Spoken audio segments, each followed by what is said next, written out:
Now, the highlight of the film for many viewers was your masterful dismantling of the queen of critical race theory, DEI queen herself, Robin DiAngelo, the author of White Fragility. And you managed to get her to pay reparations to your black producer. What do you say to those who say you engaged in dishonest methods to expose someone like DiAngelo? You embarrassed her. Are you guilty of punching down, Matt?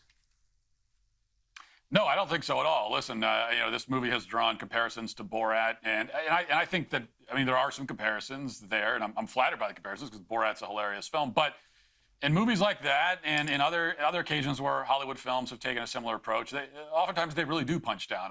They are embarrassing normal Americans who are just living their lives. In our case, we are looking to expose people who are, make thousands of dollars off this, or millions. They sell books. They have PhDs. They consult with Fortune 500 companies, and those are the people we're looking to expose. And the thing is, there were no dishonest methods, because the only method really was, and you'll see it if you watch the whole movie and you watch that whole scene, the only method is just me giving her the opportunity to live according to her own principles. And we didn't force her to do anything. She does ultimately pay reparations, spoiler alert, but we didn't force her to do it. She could have just said no and refused, and that would have been it. And then she would not have embarrassed herself. She wouldn't be embarrassed in a scene. So if Robin DiAngelo walks away from that feeling embarrassed, and I think now she does, she has deleted all of her social media accounts and everything. She seems to be embarrassed, but she did that to herself. We didn't do that, I'm afraid to say. And you're right, this isn't punching down in any sense of the word, because these are very powerful, influential people, not just becoming rich out of this DEI grift, you may call it, but just having enormous influence on the working lives of everyday people. DiAngelo, for example, does all sorts of training with top corporations, teaching them some of this philosophy. And then those employees are obliged to at least pretend to practice that in their working lives. Yeah, that's exactly right. We ask her also in the film, who has she worked with, and she starts listing off big corporations. And the interesting thing too in the film is that you could see her turn to off camera to one of our producers and say, well, should I say this out loud? She was actually she was unsure of whether she should reveal that detail or not. But the fact is that these people have a lot of power.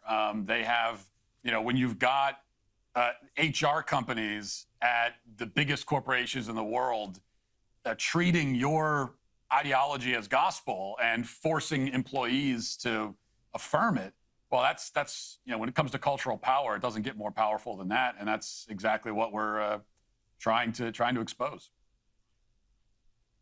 Now, I've got to ask you one question about the election. Race is becoming a big issue. The Democrats are determined to make it a big issue. Will it play a part in determining who is the next president of the United States? I don't know. It's hard for me to. Every time I've tried to make a political prediction, I've always been wrong. So I'm trying to show some restraint and not predict anything. I think that, there are a lot of signs to me that are very positive for Trump right now. And even on the race issue, I think a lot of the polls are showing that the attempts by the Kamala campaign to gin up racial resentment and all of that has kind of backfired, and she seems to be losing support, especially among black men in particular.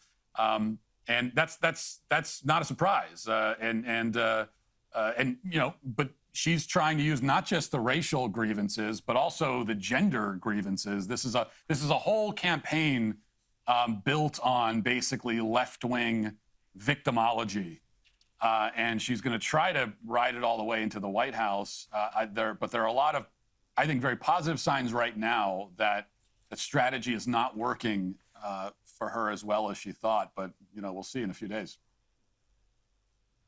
Now, just finally, this is a trend that I've noticed, and I'm sure you've noticed too, that the demand for racism in America seems to outweigh the supply, which might explain the racist hoaxes we have seen, the hate crime hoaxes, from the basic racist graffiti hoaxes to the more complicated Jussie Smollett production that we had. But the media is always so eager to swallow up and blow up any allegation of racism. And I want to just have a look at one case that you featured in your film. The popular kids amusement park apologized after a video went viral that appeared to show a costume character snubbing two black girls. Okay, you see the character coming, high-fiving everybody as it goes down the street. Gets to those two little girls. It appears to just flat out say no, and you see the little girls and their faces. And who is Rosita? Who's in that costume? I think that person needs to be, held accountable, fired and held to account. Absolutely fired. Well, before you fire them, teach them why they're being fired, and then let them go, and then let them go.